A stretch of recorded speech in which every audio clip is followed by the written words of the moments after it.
Hare Krishna.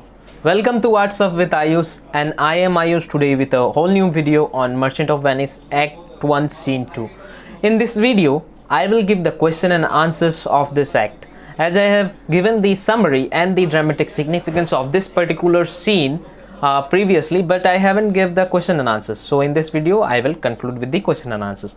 But before starting my video, please subscribe my channel if you haven't subscribed yet, and please click the bell icon to stay notified, and also like my video to keep me motivated. So let's start our today's video. So where does scene 2 of act 1 take place? What does the name signify? So scene 2 of act 1 take place in the room in Portia's house, which is in Belmont. So this whole scene is taking place in the room of Portia, which is in Belmont. Now the second sub question is, what does the name signify? So which name? The name Belmont. So the answer will be, the name Belmont signifies, the name Belmont literally means a beautiful mountain. Okay, so it is a district. It's a part of Venice. So Venice is completely known for its commercial activities, but as it is a part of Venice, it is also known for the beauty. So it is not very far, but it is far from Venice, the main city, but it is not too far. So Belmont is a beautiful mountain. Okay, it's a mountainous region. Now question number 2, who enters with whom? Who enters this scene with whom? So Portia enters this scene with Nerissa. Now question number 3, who was Nerissa? Nerissa was Portia's lady in waiting. Now what is the meaning of lady in waiting? So we can term it, or we can conclude it like a personal assistant or a secretary. So Nerissa will be acting like a secretary to Portia. Question number 4, what is Portia's mood in this scene as the scene opens? Question number 4 resembles with this mood of Antonio in Act 1 Scene 1. So when we read through the Act 1 Scene 1, we came to know that Antonio was in a sad mood in that particular act right from the beginning. So in this scene, Portia's mood is also very much sad from the beginning of this scene. Now question number 5, what philosophical statement does Nerissa utter when Portia says that her little body is tired of this great world? Now what is the philosophical statement Nerissa provides to Portia when Portia says that she is completely tired with this world, her body is completely tired? Now what is the response of Nerissa? So this is the question, what is the response of Nerissa, not Portia's? Okay, so when Portia says that her little body is tired of this great world, Nerissa tells her that she would be tired if her miseries were plentiful like her fortunes.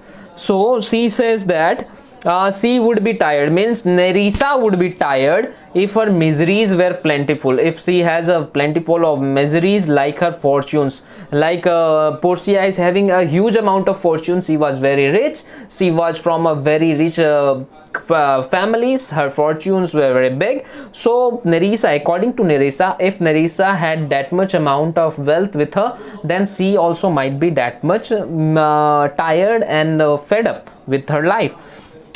But it is not. Nerissa was not that much wealthy, and she was from a middle class, or we can say she was not that much rich. So everything was okay with Nerissa. So she has no reason to be sick of the world. That is why Nerissa was not fed up with this holy world.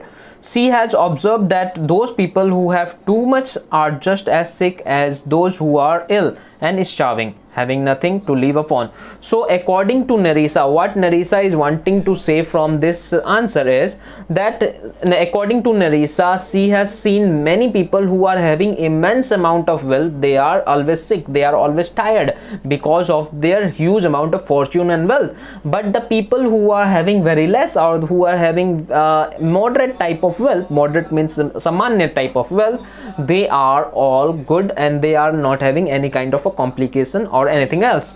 So this was question number 5 answers. Okay, now moving on to question number 6, according to Nerissa, how is happiness to be acquired? So Nerissa के accordingly happiness कैसे पाया जा सकता है? So according to Nerissa, happiness is to be acquired by being comfortably placed between the extremes.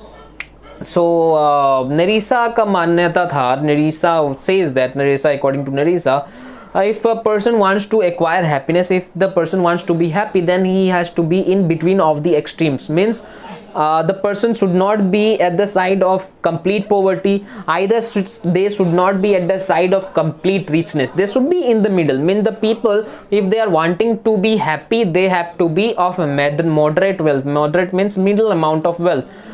Because huge amount of wealth will create a huge amount of anxiety and tiredness.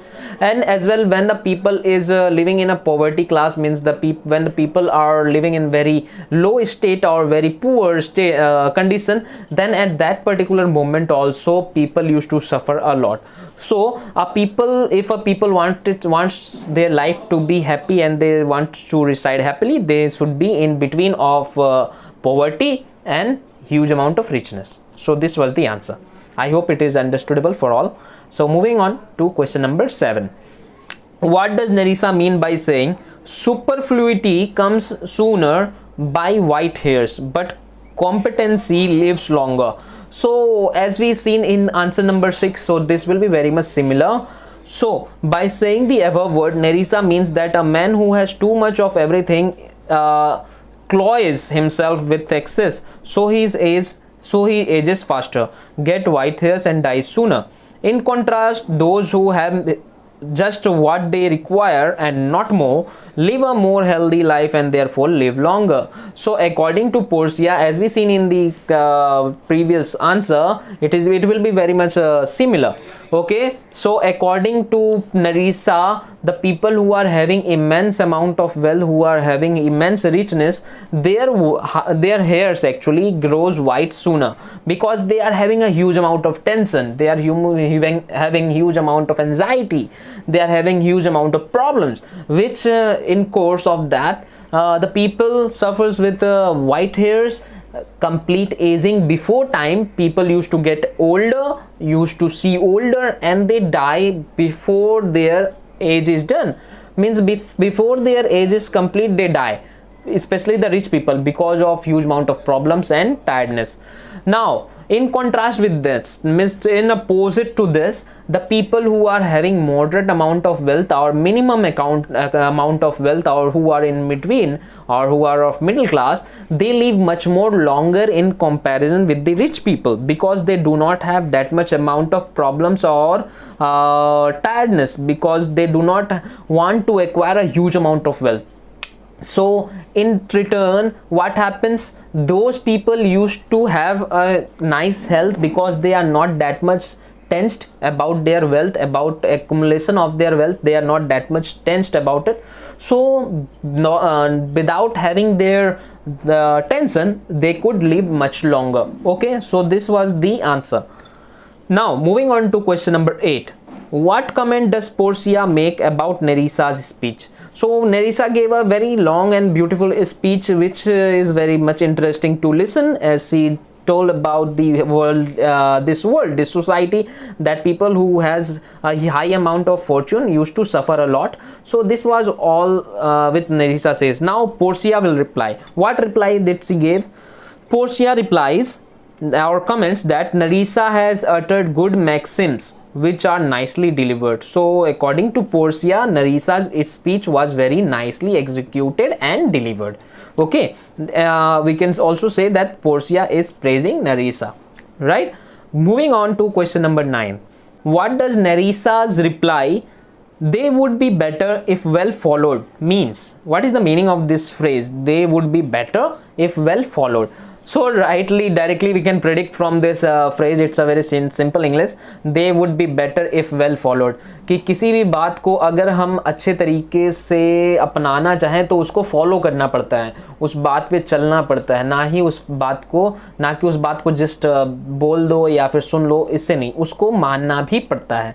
Okay, so it is like we are praising God, we are worshipping God, we are worshipping anyone, Allah, God, Bhagwan, Ishwar, we are worshipping anyone, but we are not following the path which Allah, God or Ishwar told us to follow. So it is our duty, it is mental rights, and it is our duty, it is our fundamental duty to walk on that path. So it is much more important than to just listen to it. Okay, so this is what Nerissa is telling. They would be better if well followed. Okay, we should not just hear the comments and just make it out from this here. Actually, we had to follow on that path, right? So in the answer, what we have to write, Nerissa's reply means that her maxims would be worthier, that her speech, maxim means speech, would be worthier, it will be useful if they were followed faithfully. If somebody follows it very nicely or follows it very faithfully, it would be very nice. Okay, for whom they were intended, and it is also to be followed by whom that were intended, who wants to be good. Okay, who wants to become good, or who wants to taste the goodness of this world. C means that to say that many people purge but few put it into practice. He says that according to Portia, Nerissa, what she wants to say that many people purge, many people give speeches, lectures, deliver speeches, they used to tell about this holy world, about this materialistic world, but they just tell, they do not follow it by themselves. So what Nerissa is wanting to tell, that is purging, to purge someone is very easy, but in actual it will be much more worthier, it will be much more useful when somebody will practice it. Okay, and it is to be intended, means somebody who wants to be good, then only he can practice it. Okay, so this is what the answer of question number 9. Now moving on to question number 10. Okay, when would chapels become churches and poor men's cottages become palaces, according to Portia? Now Portia was a very ferocious and contradictory comment to Nerissa. She says that then if you are telling like this, then all the small chapels means small worship houses for Christians, all the chapels would become churches, and all the poor men's house would become big prince's palace, means महलों की तरह बन जाना चाहिए अगर तुम्हारे बात को सब माने तो.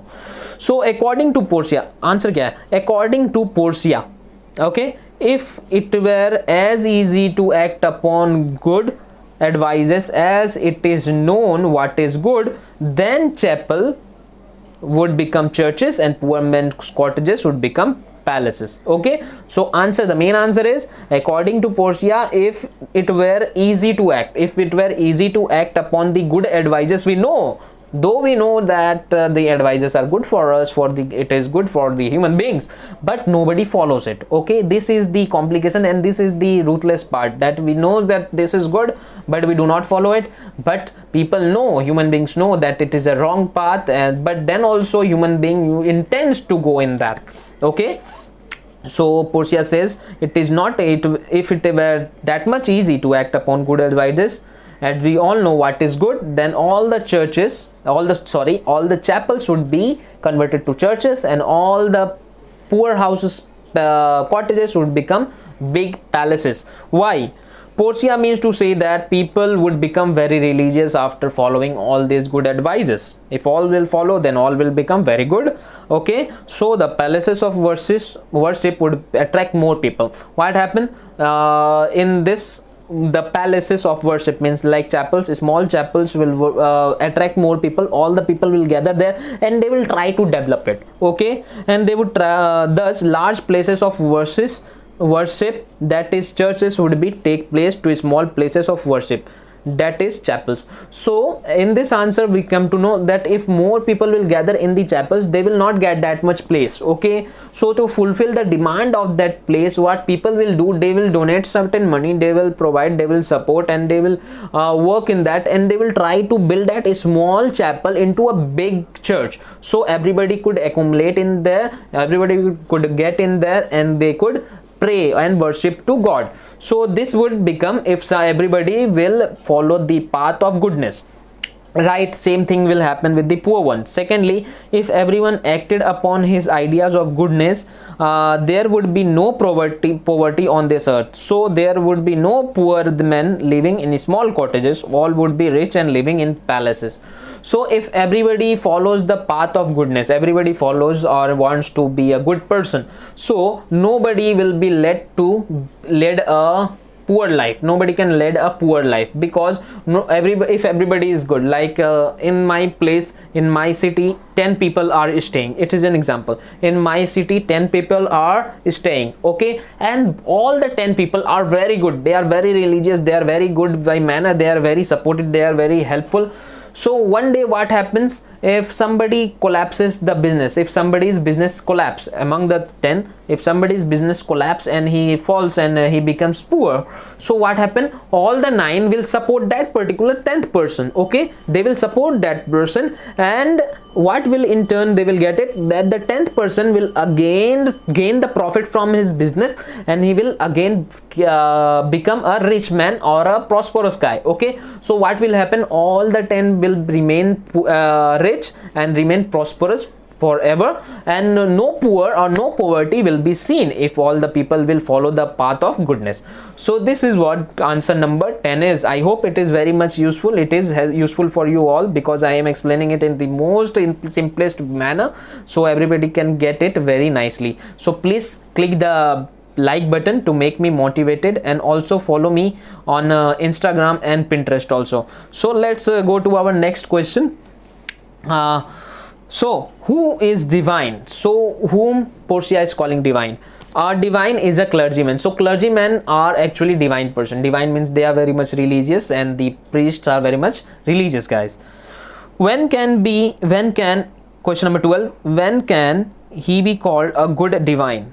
So he can be called a good divine when he follows his own teachings. So clergies, even the priest, and it is very much often, and it is very much seen everywhere, common in every society, in every religion, that the preachers, the teachers, the religious teachers, the religious persons used to teach others by saying that we should follow the path of God, we should follow each and everything, but they themselves do not follow that particular thing, okay. So on this, Portia says that if the clergyman follows his own teachings, if the priest follows his own teachings, then only he will be a divine personality. Otherwise he should not be called a divine personality, okay.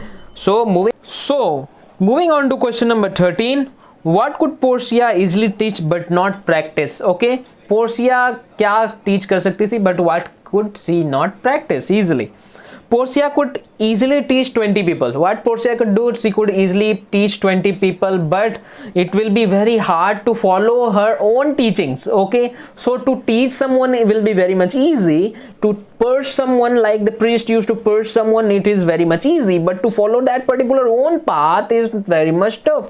So Portia says that Portia could easily teach 20 people the right path to follow, then be one of the 20 and follow her own teachings. It will be very much tough for Portia herself.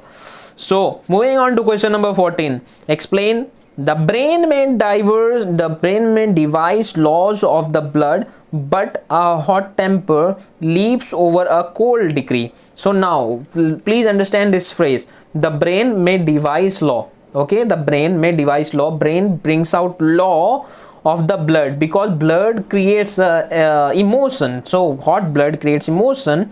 Hot temper leaps over a cold decree, and the cold emotion is overleaped by the hot emotions of the blood. Okay, now what is the meaning? The above word means that the mind may draw up many moral laws. Mind makes many moral laws, that we have to do this, we have to do that, we have to do this, for curbing and subduing the passionate feelings that come from the blood. And our blood is warm, as we all know. So our blood creates passionate feelings, emotions, love, affection, anxiety, enmity. Every emotion is created by our blood. But our brain makes moral laws. Moral laws means it is contradictory to emotions which are worthless.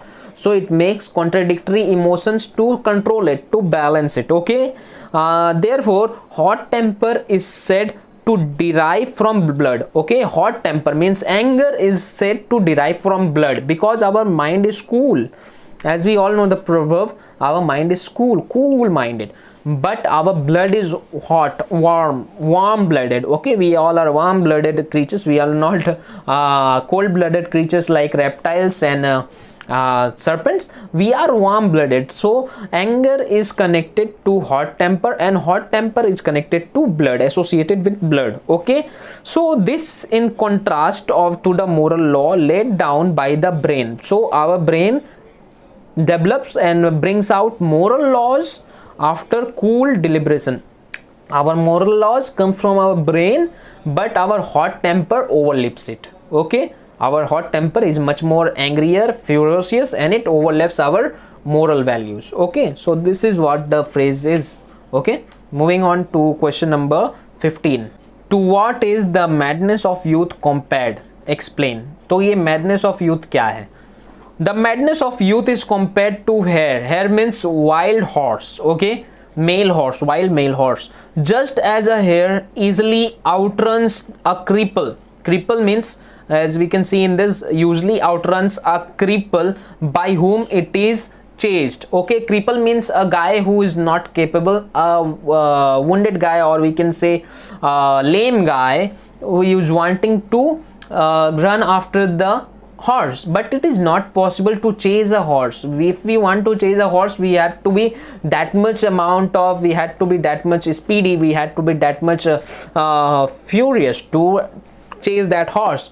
So and easily leaps, but the horse easily leaps over the snare led by the cripple to catch. So cripples, what they do, they put on the traps, but the horse, which is very much furious and strong, it leaps up like it is a trap. This is a trap laid by the cripple to catch the horse, but the horse comes and it leaps up from it, it leaps up over it and it goes. Okay, so restless youth especially overrides the net of moral laws. When we are youth, we are having huge amount of emotions inside us, going inside us, like love, anger, each and every emotion comes inside us. So our moral laws are like the traps which are led by the cripple. Okay, our brain puts on the traps of moral laws, but our emotions, our young emotions will overleap it. So this was answer number 15. So moving on to question number 16. To what is good counsel compared? What is good counsel compared? Good counsel is compared to a cripple because it is slow and cautious. So good counsel means good companion is always, or compared to cripple means moral. Who are moral is always compared to cripple because they are slow and cautious. They do not haste, they do not want to just do the want the result in a very few in the hurry. They do not hurry in their business, they go very slowly and it is very cautious. So this was. Moving on to question number 17. Why does Portia think that this kind of reasoning is useless in her case? What effect does this thought have on her? So Portia, according to Portia, what this kind of reasoning is useless because as Narisa was telling that the mind, about the mind and the poverty or the richness of the people. So Portia, according to Portia, why it is useless? Okay, so Portia thinks that this kind of reasoning is useless in her case, as it is not the kind that will get her a husband. Okay, so according to Portia, what Portia thinks, that these all things are worthless for me, because for me the main part is I cannot select my own husband. Okay, she can neither choose the one she likes nor refuses the one she dislikes. So this was the condition. Portia was completely clutched and entangled by a will. We will come forward, we will come to know about it. She was completely entangled in a will made by her old deceased father. Okay, dead father. So Portia was not liable to select a person as her husband whom she liked, and she was not even free to refuse the person whom she dislikes. So this thought makes her sad, and this was the reason why Portia was sad in this scene. So this is the reason. It is very important. Okay, so know it. Question number 18. Which word is punned on? So the word will, W-I-L-L, will is punned on. Punned means having two similar meanings. Okay, the will of living daughter means wish. The will of Portia, living daughter means Portia wants this will means, this word means wish. Okay, of a living daughter, that is Portia. The will of dead father, the will of dead father. Now the will, the same word, W-I-L-L, will is Wasihat. Will of dead father means last testament. Okay, last testament means last wasihat of her father who is no more. So this was all the 18 questions from Act 1 Scene 2. There are also many more questions from this particular scene which I will give in the next video, because otherwise it will get longer and longer. So I will make a next video, and in that I will give more questions from this particular scene, because this is the most important scene as according to the board examinations and according to this scene. So please stay tuned, and also watch these videos which are here. And thank you for watching my video, and give a like to motivate me in my video, and please subscribe my channel. So Jai Hind, Vande Mataram.